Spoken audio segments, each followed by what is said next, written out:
Le SMMA, c'est fini. En 2024, il est trop tard pour se mettre sur cette niche-là. Cette vidéo, elle s'adresse aussi bien à ceux qui ont une agence ou qui sont consultants en marketing qu'à ceux qui sont clients de ces agences. Donc, si vous avez un site e-commerce ou un site de génération de leads, cette vidéo, elle est aussi pour vous. Si vous me découvrez avec cette vidéo, je m'appelle Maxence Van, je suis le fondateur de l'agence Make Sense for Digital. Et avant ça, moi, j'ai passé un peu plus de 10 ans dans le e-commerce, notamment la direction marketing d'une des meilleures boîtes de e-commerce français. Et j'ai créé mon agence en sortant de là. Si vous faites appel à une agence SMMA. Donc SMMA, à la base, c'est Social Media Marketing Agency. Donc ça n'a plus rien à voir avec ce qui est réellement fait aujourd'hui dans ces agences-là. En fait, cette niche du SMMA, elle a été galvaudée pendant très longtemps. Il y a eu énormément de formations sur le sujet. Il y a beaucoup de personnes qui se sont reconverties grâce à ça.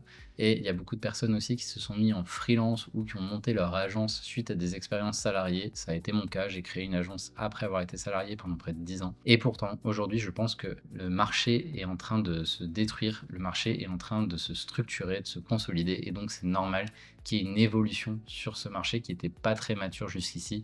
Il y avait beaucoup de touristes dans l'industrie et on assiste en ce moment à quelque chose d'assez extraordinaire puisque on voit des personnes qui ont une agence et qui n'arrivent pas à s'en sortir avec. Et à l'inverse, on voit aussi des clients côté e-commerce ou lead gen qui font appel à des consultants qui n'arrivent à rien parce qu'ils sont dépassés par ce qui se passe, ils sont dépassés par la technologie, par la réglementation et par les évolutions sur les plateformes publicitaires et aussi par le fait qu'aujourd'hui, une seule plateforme publicitaire en gestion, en fait, on n'a plus le même impact sur les business. Donc ce que je vous propose dans cette vidéo, je vais éviter de sortir le ton un peu enterrement là qui rythme le début de la vidéo, c'est de vous expliquer pourquoi je pense ça et quelles sont les solutions possibles. Le but, c'est pas juste de vous dire, bah non, en fait, demain, il n'y a plus d'agence conseil. Moi, j'en ai une, j'entends bien continuer à avoir cette activité-là. Mais qu'est-ce qui est à mettre en place pour préserver la vie de son agence et préserver sa croissance? Et à l'inverse, quand on est côté e-commerce et lead gen, à quoi on doit faire attention quand on fait appel à une agence ou à un consultant en marketing digital?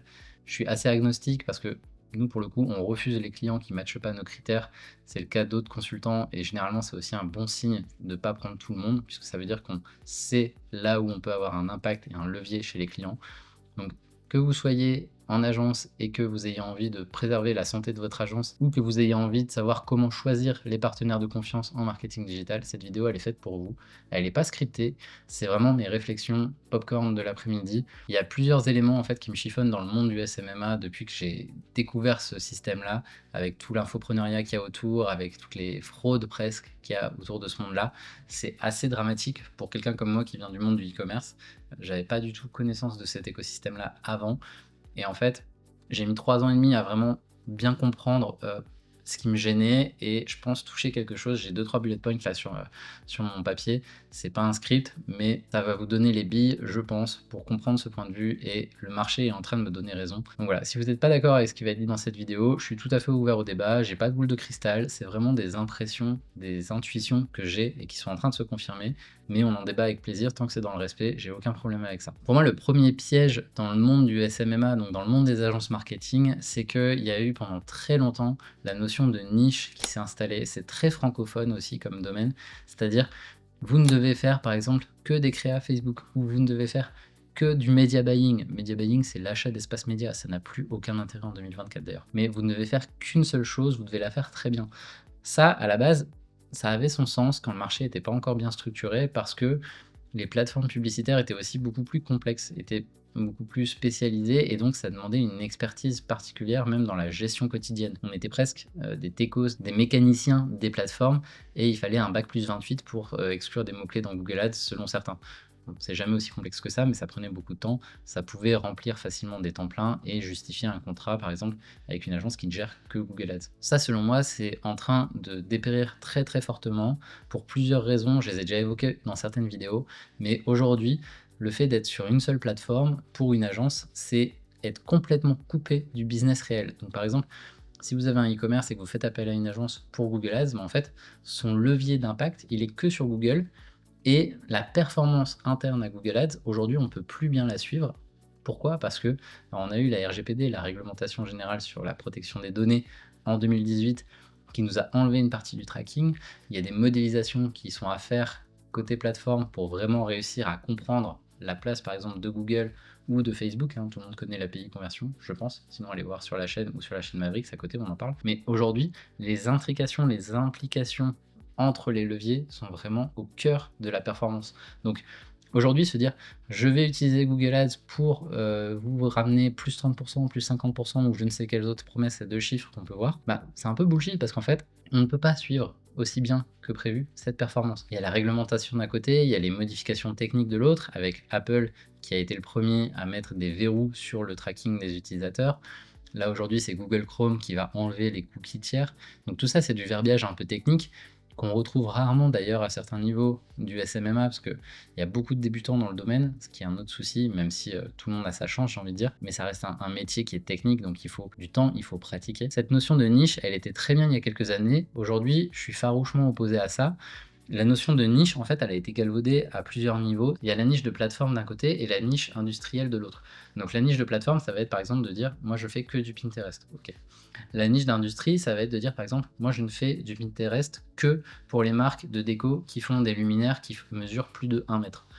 Cette niche-là, aussi bête que ça puisse paraître par rapport à ce que je viens de dire, je pense que c'est là où il y a un différenciant. C'est-à-dire, la niche plateforme, pour moi, elle est terminée parce que aujourd'hui, il faut vraiment maîtriser le marketing digital en entier et donc les leviers différents à mettre en place pour une boîte qui vend par exemple des luminaires et de se dire, ok, bah en fait, j'utilise les leviers du marketing digital pour pérenniser ton entreprise de vente de luminaires sur Internet. Et là, en fait, on devient beaucoup plus efficace parce que on est moins agnostique aussi, on s'aligne plus avec les avis du client. Si Pinterest c'est une connerie pour cette boîte-là, je pense que c'est pas le cas parce qu'une boîte de luminaire elle a tout intérêt à aller sur Pinterest Ads, ça c'est un autre sujet. Mais si par exemple je vends, je sais pas, mais des trépieds photos, qui est peut-être beaucoup moins Pinterestable entre guillemets, encore que ça peut marcher, mais passons, c'est pour l'exemple. Et que si je vends que du Pinterest Ads, en fait, je vais aller voir cette boîte-là, je vais contractualiser avec elle, je vais lancer le contrat. Bah, si Pinterest Ads ne marche pas pour cette marque-là, si on reprend ce terme d'agence SMMA, en tant qu'agence qui gère le Pinterest Ads pour cette boîte de luminaire, je n'ai aucun intérêt à lui dire que ça n'a aucun résultat d'aller sur Pinterest. Je vais essayer de maquiller un peu les chiffres, je vais dire non mais ça va aller mieux parce qu'on va faire X ou Y, alors que le problème il est juste sur la plateforme. En fait, on n'a pas les résultats escomptés à cause du média qu'on a utilisé, le média Pinterest en l'occurrence. Alors que si je suis agnostique de plateforme, si j'ai aucun problème à aller sur Pinterest, sur TikTok, sur Meta, sur Google, je vais dire attendez les gars, Pinterest on a testé, ça marche pas fort, on va tester plutôt sur du Insta parce que on a des formats en 9/16 qui marchent très bien, etc. Et on change de plateforme. Et en fait, on reste expert potentiellement d'une industrie particulière. Si vous êtes un pro de la photo, vous pouvez aller voir les sites e-commerce de vente de photos et vous êtes très bon avec eux parce que vous connaissez le langage, vous savez quels sont les points spécifiques que vont chercher les acheteurs de cette industrie-là. Par exemple, moi, le mobilier déco, c'est un univers que je connais très bien. J'ai des clients dans d'autres domaines, mais je sais que sur le mobilier déco, moi, je suis très très bon parce que ça fait plus de 10 ans que je suis dedans. Donc je sais ce que veulent les acheteurs, je sais ce qui rythme la vie d'un e-commerce qui vend ce type de produit, et en étant agnostique de plateforme, en fait, je sais ce qu'il faut mettre en place et je sais réagir et être aligné avec mon client en disant bah attends, il y a un problème sur ce type de campagne, on va arrêter, on va en tirer les résultats et on va aller tester ailleurs sur base de ce qu'on a retenu. Et ça, c'est possible que si on est agnostique de plateforme, comme je le disais. Donc la niche de plateforme, pour moi, elle a plus aucun sens aujourd'hui. Le but, justement, c'est de créer des mix médias, donc des écosystèmes marketing qui font sens pour une industrie particulière. Vous pouvez être généraliste aussi sur le niveau de l'industrie, mais en général, c'est mieux de démarrer effectivement petit. Pourquoi? Parce que vous allez vous créer une expertise sur un domaine en particulier. Mais le côté plateforme, le côté mix média, justement, c'est de savoir voir l'ensemble même du tunnel, l'ensemble du funnel de conversion, l'entonnoir, pas tunnel en français. Et c'est là où vous allez avoir beaucoup plus de levier, vous allez avoir beaucoup plus d'impact. Et donc, si vous avez un e-commerce par exemple et que vous vous dites, bah tiens, oui, mais moi j'ai une agence pour Google, j'ai une agence pour Facebook, j'ai une agence pour Pinterest, j'ai une agence pour l'email marketing. Rigolez pas, j'ai vu des sites e-commerce qui avaient 4 agences pour ces 4 leviers-là. Bah, en fait, si vous faites ça, déjà vous perdez énormément de temps, il y a de la perte de synchro, alors que si vous avez un seul acteur qui gère ces 4-là, bah, le temps de synchro, la connaissance de votre business, elle est beaucoup plus forte. Pourquoi? Parce que la personne, elle connaît tout ça. Et si c'est une agence, bah, en fait, oui, à l'intérieur, il va peut-être y avoir un expert Facebook, un expert Google, un expert Pinterest, un expert en email. C'est un autre sujet, c'est un sujet que j'adore traiter aussi dans les vidéos. Il y a la structure Avengers dont je parle régulièrement. Normalement, il y a une vidéo à ce sujet sur la chaîne. Donc ça, oui, c'est possible et c'est jouable. Et l'avantage, c'est que vous avez un chargé de compte qui connaît très bien votre business, vos enjeux, les enjeux d'entreprise, les enjeux financiers, les enjeux marketing, et qui sait le redistribuer au niveau campagne, et qui sait donc ventiler un mix média qui fait sens entre les différents canaux, avec les différentes étapes de l'entonnoir, c'est-à-dire Il y a les campagnes de bad funnel où vous avez déjà des utilisateurs qui sont prêts à acheter, ça c'est très bien, c'est un sujet. Mais aussi ce côté aller chercher du trafic de considération et au-dessus de ça, du trafic à froid, donc qu'on va aller chercher généralement avec des leviers un peu plus cheap, comme du display ou ce genre de choses, qui vont avoir un taux de rebond qui est énorme, mais qui vont permettre d'aller chercher du grain à moudre pour les campagnes suivantes. Et ça, c'est pas possible si on est vraiment sur une vision avec œillère, une vision tunnel. Si vous êtes déjà dans le monde du SMMA, terme que je déteste d'ailleurs, mais si vous êtes dans le monde du marketing digital et que vous êtes en mode non, moi je fais uniquement du Google Ads pour les clubs équestres de la Drôme, bon, c'est un sujet, mais vous avez peut-être envie de dézoomer. Et donc, comment on dézoome? C'est en comprenant justement ce mix média au global. Et ce mix média au global, il est devenu beaucoup plus important, d'une part parce qu'on ne peut pas traquer dans les plateformes aussi bien qu'avant, ça c'est ce que je disais. Par contre, il est important aussi parce que les utilisateurs ont des parcours d'achat plus complexes. Ça, c'est à cause de la maturité du domaine du e-commerce. Depuis 2020, on a tous été confinés chez nous. Il y a eu des changements d'habitude de consommation. Il y a beaucoup de monde qui s'est mis au e-commerce. On le voit sur les chiffres de la FEVAD. Il y a eu un gap monumental sur le nombre de e-acheteurs, des gens qui sont prêts à passer à l'achat en ligne. Et à côté de ça, il y a eu beaucoup de marques qui se sont créées. Et donc, la comparaison et la concurrence sont plus fortes. Donc, il y a ce que Google théorise sous le terme de messy middle, qui est en fait toute cette zone où les utilisateurs passent de prospect froid à prospect tiède, puis ils se refroidissent, puis ils se réchauffent, et ainsi de suite, et machin, et à la fin, ils achètent. Et donc ça, selon Google, il y a 500 points de contact avant un achat, c'est peut-être un peu overkill, mais en tout cas, ce qu'il faut retenir, c'est qu'il y a plus de points de contact avant un achat. Et donc comprendre toute cette chaîne de valeur, c'est là où on peut vraiment apporter des résultats à un client quand on est une agence de conseil en marketing digital. Et vous noterez que je dis bien conseil en marketing digital parce que pour moi, la brique conseil, cette brique de stratégie, de plan média, moi j'aime bien le voir, c'est un peu guerrier, mais j'aime bien voir ça comme des bataillons qu'on va mettre aux bons endroits, aux endroits stratégiques, pour aller chercher la meilleure performance marketing possible. Ça, pour le coup, c'est le job du consultant marketing aujourd'hui. Et c'est pas de dire bah, j'ai été exclure 2-3 mots-clés dans la campagne parce qu'ils diffusaient et il n'y avait pas de performance. Ça, c'est toujours possible aujourd'hui, mais c'est pas là où il y a un côté game changer. C'est pas là où vous amenez une valeur qui crée du levier pour les sites pour lesquels vous bossez. Et donc, nous, en tout cas, c'est ma vision. Nous, en tant que consultant marketing, on est là pour aller chercher de la croissance, chercher de la performance. Et ça, on peut le faire que si on raisonne vraiment au niveau du conseil, donc au niveau de la gestion de nos petits bataillons, au niveau du projet, donc comment on met en place ces bataillons, quels sont les bons ordres de bataille, quels sont les bons entraînements à leur faire faire, etc. Et si on est bon en run, en gestion quotidienne, là où on a normalement des opérations impeccables, donc tout est lié normalement à des process qui sont à suivre au niveau du run. Le run, c'est un peu la base, et aujourd'hui, malheureusement, ce qu'on remarque, c'est que 90% de l'écosystème SMMA, on le repère, c'est un flag d'ailleurs, le terme SMMA, généralement, moi je me méfie, 90% de ce domaine-là, c'est du run, c'est comment gérer des campagnes. Sauf qu'aujourd'hui, il y a tout ce que je viens de dire sur le manque de valeur ajoutée de ce type de gestion, et il y a aussi tous les risques, et là pour le coup je m'adresse plus aux agences à ce niveau-là, c'est qu'il y a des risques de remplacement par l'IA, par les automatisations. Pourquoi? On le voit côté Google, on le voit côté Meta, les plateformes automatisent de plus en plus et viennent rendre très facile la gestion des campagnes au quotidien par les clients. Alors là où c'est mal géré, c'est qu'aujourd'hui, du coup ça crée un désalignement entre les plateformes et les clients, puisque les plateformes, leur but c'est de gagner de l'argent, le but des clients c'est d'être rentable et d'avoir de la performance avec les canaux. Et donc le rôle du consultant, justement, normalement, c'est de se poser en mode coach, en mode sparring pour le client, pour dire attention, parce que là, il y a des automatisations dans le compte, il y a les recommandations auto-appliquées dans ton compte Google Ads, c'est mauvais parce que ça donne de l'argent à Google et ça ne sert pas ta propre performance. Et donc notre rôle de consultant, il évolue. C'est plus du presse-bouton, ça aurait jamais dû l'être. D'ailleurs, il n'y a pas que ça dans les consoles à faire. Le but, maintenant, ça va être d'être le protecteur des business pour lesquels on bosse, pour éviter justement que les plateformes leur roulent dessus, et justement organiser nos bataillons, se servir à la fois des armes entre guillemets que les plateformes nous donnent en termes de possibilités de ciblage, en termes de campagne, en termes de créa, et avec les reporting auxquels on a accès pour optimiser la performance. Mais le but, ça va être vraiment de mixer ces trois aspects, hein, conseil, projet et le run. Et c'est le rôle du consultant de mettre tout ça en œuvre au service du client. Pourquoi? Parce que ça paraît plus simple qu'avant, mais c'est en fait beaucoup plus complexe. Pourquoi? Parce que au lieu d'avoir une plateforme, on va en avoir 3, on va en avoir 4. Au lieu d'avoir un type de campagne, on va en avoir 3, on va en avoir 4 pour chaque plateforme. Je vous laisse faire la multiplication. Donc tout ça, ça se complexifie. La gestion des mix médias se complexifie. Côté e-commerce, généralement, on voit que même s'il y a une bonne maturité digitale chez les e-commerçants, c'est dur d'y voir clair, c'est dur de trouver le temps aussi de bien gérer les projets. Pourquoi? Parce que chez les e-commerçants, on est généralement sur de la PME ou de l'ETI, entreprise de taille intermédiaire, et donc il y a beaucoup de temps de friction en interne avec des temps de réunion, des temps de gestion de projet interne, etc.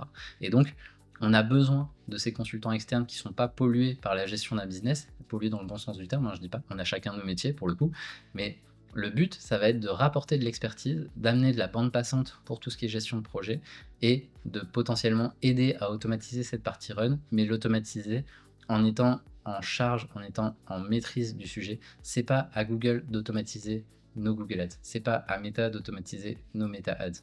Pourquoi? Parce que on aura toujours le doute sur est-ce que Google fait ça pour gagner plus ou est-ce que Google fait ça pour la performance de nos clients. Et même si on sait que, oui, Google est incentivé sur le fait que nos clients ont de la performance, parce que sinon les clients vont dépenser moins, évidemment, mais il y aura toujours ce petit biais de, tiens, est-ce qu'il n'y a pas quelques points d'écart, des points de coût marketing à aller chercher? On le voit, il y a eu des zones de flou, il y a eu Google qui a été audité par la Cour suprême aux US parce que il y avait une fausse entente, une fausse inflation des coûts par clic. Donc la confiance, ça se gagne. Et là, pour le coup, on n'est pas en confiance totale quand on est dans la plateforme. Et donc le rôle du consultant, c'est vraiment d'aller faire ce bouclier et d'aller faire aussi cette lance qui va permettre d'améliorer les performances au quotidien, de se dire, ok, c'est quoi le next step, c'est quoi le prochain coup à jouer pour avancer avec nos petits bataillons. Et là, on peut passer sur une métaphore un peu échiquier, mais c'est quoi les coups gagnants pour aller mettre échec et mat nos concurrents avec les différentes pièces qu'on a à disposition, qui peuvent être Google, email, etc. Donc vraiment, le monde du SMMA tel qu'on le conçoit avec, tiens, je vais faire que du Google Ads pour les centres et caisses de la Drôme, dont je parlais tout à l'heure, la valeur, elle est vraiment très faible en fait. Donc, si vous avez une agence, je vous invite vraiment à dézoomer pour le coup. Il y a mon manifeste qui est en description de la vidéo, j'en parle. Et je vous donne des clés aussi pour débloquer ça, parce que le but, c'est pas non plus de tuer le métier. Le but, au contraire, c'est qu'on soit tous meilleurs au quotidien pour amener plus de valeur à nos clients. On a de la chance d'être sur un marché qui est certes concurrentiel, parce qu'on a l'impression de voir des consultants partout, mais il y a encore une pénurie parce qu'il y a de la demande, il y a de plus en plus de boîtes qui se digitalisent. Et à l'inverse, si vous gérez un site e-commerce ou si vous faites de la génération de leads, que ce soit pour une industrie ou autre, posez-vous les bonnes questions. Pareil, regardez en description de la vidéo, il y a mon framework dédié à ça aussi. Mais posez-vous la question de quoi avez-vous besoin, de quel type d'accompagnement avez-vous besoin. Et là, ça dépend aussi de la maturité qui est en interne, de se dire, ok, en fait, peut-être que j'ai besoin d'un service marketing externalisé. Nous, c'est ce qu'on a créé. Il y a des clients qu'on accompagne depuis 3 ans. Ils ont une seule personne aux opérations chez eux qui parle avec notre équipe et on gère tout le marketing. Et c'est une boîte qui fait 25 millions d'euros de chiffre d'affaires. Donc c'est pas petit et ça n'empêche rien. C'est juste qu'ils voulaient pas se rajouter cette complexité-là. À l'inverse, on va avoir des clients qui ont une armée de traffic managers en interne parce qu'ils sont dans 12 pays. Et donc là, ce qu'on vient faire, c'est mettre des jalons à chacune des étapes. C'est les aider sur les roadmaps au mode conseil. Ok, qu'est-ce qu'on va faire dans les 6 prochains mois? Qu'est-ce qu'on va faire dans les 12 prochains mois? C'est quoi les game changers? Les aider sur le cadrage projet, sur la gestion de projet. Pourquoi? Parce que nous, on n'est pas dans les réunions internes, donc c'est plus facile de dérouler. Et on va les aider à automatiser le run, à se dire, ok, en fait, qu'est-ce qui vous prend du temps en étant à faible valeur ajoutée au quotidien? On va vous aider à trouver le temps et aidez-nous à vous aider. Et donc, ces 3 niveaux de valeur, c'est pour moi la vraie quintessence d'une agence marketing en 2024 parce que c'est là où on va créer du business, c'est là où on va créer de la performance pour nos clients et c'est le meilleur moyen aussi d'être en alignement parfait avec nos clients. Parce qu'on l'a vu, Google n'est pas forcément aligné avec les intérêts des clients, il y a eu des jurisprudences là-dessus qui sont pas très reluisantes pour le coup, mais le cas du consultant qui fait que du Pinterest et où il sait très bien que Pinterest n'est pas le levier rentable pour son client, est-ce qu'il va vraiment lui dire moi j'aurais toujours le doute en fait. Et si j'étais encore directeur marketing côté e-commerce comme je l'ai été pendant 8 ans, je me poserais énormément de questions à ce niveau-là. J'étais pro spécialiste avant pour le coup, que ce soit sur le SEO, le SEA et autres, mais ça c'était vraiment dans le début des années 2010 jusqu'à mettons 2017-2018. À partir de là, vraiment, c'est en me tournant vers des généralistes que j'avais fait des bons en avant. C'est pour ça que j'ai pris le parti quand je me suis lancé de me dire non, nous on va vraiment jouer sur ces 3 niveaux, conseil, projet et run, et pas faire que du run ou que du conseil, parce que pour le coup, le conseil c'est un autre métier, parce que le risque aussi du conseil, et j'en ai peu parlé parce que c'est pas très lié au monde du SMMA, c'est plus les cabinets de conseil historiques, c'est qu'ils sont très très bons pour pondre des PowerPoint, mais ils sont pas très bons pour les appliquer. Pourquoi? Parce que souvent, quand on récupère des PowerPoint comme ça, c'est des recommandations qui sont vraiment très sympas à mettre sur des PowerPoint, ça fait rêver, c'est très parlant pour les directions générales. Par contre, c'est impossible à exécuter dans le quotidien, dans les campagnes, Pourquoi? Parce que les mécaniques ne nous permettent pas de faire ça, ou parce que les réglementations ne nous permettent pas de suivre aussi finement les clients, et cetera. Donc il y a une décorrélation entre ce qui est dans les PowerPoint des consultants qui facturent des dizaines de milliers d'euros pour des trucs qu'on ne peut pas appliquer. Donc l'idée, en étant à la fois en conseil, en projet et en run, c'est que si on fait du conseil et que c'est des choses qu'on ne peut pas appliquer, bah, c'est notre faute en fait. C'est-à-dire qu'on n'avait pas à proposer ça. Et donc c'est pour ça que le fait de maîtriser le run aussi, on sait très bien ce qui est possible ou non. Et donc, notre vision du conseil, elle n'est pas idyllique, elle n'est pas dans un monde où on se dit, tiens, on pourrait faire ceci, faire cela, etc. Non, non, on sait ce qui est possible de faire. On tient une veille sur les différents types de campagnes possibles. On tient une veille sur les différentes régies, sur les différents formats, etc. Et donc, le fait d'être aligné sur conseil, projet, run, c'est ce qui fait une valeur ajoutée assez forte. C'est plus long à développer, c'est pas quelque chose qu'on apprend dans une formation de 3 heures qu'on a trouvé sur YouTube et qu'on a payé avec un chiffre qui finit en 7. Mais pour le coup, c'est ce qui permet d'amener vraiment du résultat pour les clients. Et côté client, moi je le vois, j'ai des clients qui sont là depuis 3 ans et demi et ils sont hyper contents de cette gestion parce que on est aussi bien présent quand il faut faire un budget marketing, quand il faut revoir leur PNL, donc des trucs assez financiers, et on est là aussi quand il faut changer les créas pour Black Friday. Donc c'est vraiment un côté être partenaire et c'est pas un terme qui doit être galvaudé, c'est un terme qui doit être vrai et il faut se saigner pour ses clients, il faut être aligné avec ça. Et donc il faut arrêter avec toutes ces idées de je suis média buyer, je suis ceci, je suis cela, on s'en fout en fait. Soit on est consultant, soit on l'est pas. Et tout ce qui va être utilisé pour nous juger de toute façon, c'est quelle performance on peut amener à nos clients, quel effet de levier on peut leur amener, parce qu'on reste des externes malgré tout, même si on essaye de s'impliquer. Et donc notre responsabilité en tant qu'externe, on coûte potentiellement plus cher que des traffic managers en interne, des responsables CRM et autres. Et donc, c'est d'avoir plus de leviers. Comment on fait ça? C'est en étant meilleur et en se formant tous les jours. Et en mangeant du charbon, en essayant des choses, en prenant des risques soi-même avec ses projets perso. C'est ce qu'on fait en se formant chaque jour, en exécutant et en allant prendre des risques soi-même sur son propre business. Par exemple, le SEO, je prends un exemple, mais une agence doit pouvoir gérer son propre SEO, c'est son meilleur laboratoire finalement. Donc il y a des petits tests comme ça à aller gérer. Une agence qui n'a pas un compte Google Ads sur lequel elle peut faire ses tests, une agence qui n'a pas son compte Facebook Ads sur lequel elle fait ses tests, c'est plus compliqué parce que du coup ça veut dire qu'elle va se former sur le dos des clients et on en revient à ce problème d'alignement dont je parlais plus tôt. Donc pour moi, tout ce qui est dans les termes SMMA, media buying, je le mets dans le même lot que les trucs de dropshipping, tous ces trucs un peu obscurs, généralement basés à Dubaï et autres. Pour moi, c'est l'infopreneuriat pur et dur, ça n'a aucun intérêt en 2024. Ce qu'il faut, c'est dézoomer, c'est muscler un peu le jeu et vraiment rentrer dans la cour des grands au niveau des agences. Donc voilà, j'espère que le ton de cette vidéo ne vous a pas trop déprimé. Le but, c'est vraiment d'être tourné vers l'avenir. J'ai une voix qui est un peu différente par rapport aux autres vidéos, mais c'est juste un problème de gorge. C'est pas juste que je sors d'un enterrement ou que je veux enterrer le SMMA pour le coup. Donc voilà, que vous ayez une agence de conseil en marketing digital ou que vous soyez client de ces agences-là, le but de cette chaîne, c'est vraiment de muscler le jeu sur le marketing digital. Ma mission, c'est de rendre le marketing responsable accessible à tous. Donc cette chaîne, elle est là pour ça, c'est un vecteur de communication à ce sujet-là. Je suis pas là pour vous vendre des formations à 19 € ou autre, mais je suis là pour partager ce que je sais, partager mes réflexions, ça en est une. Si vous n'êtes pas d'accord, je le redis, mais avec grand plaisir pour en discuter. Je peux me tromper, je peux avoir raison, on ne sait pas, on verra, l'avenir me le dira. Et si aujourd'hui vous êtes consultant et que vous faites par exemple que du Google Ads ou du Facebook Ads, je vous invite à regarder la masterclass que j'ai fait sur l'email marketing, ça vous permettra déjà d'ajouter une deuxième corde à votre arc et ça rendra ça beaucoup plus solide. Quant à nous, on se retrouve très très vite sur la chaîne Make Sense pour de nouvelles vidéos, et si ce n'est pas déjà fait, abonnez-vous!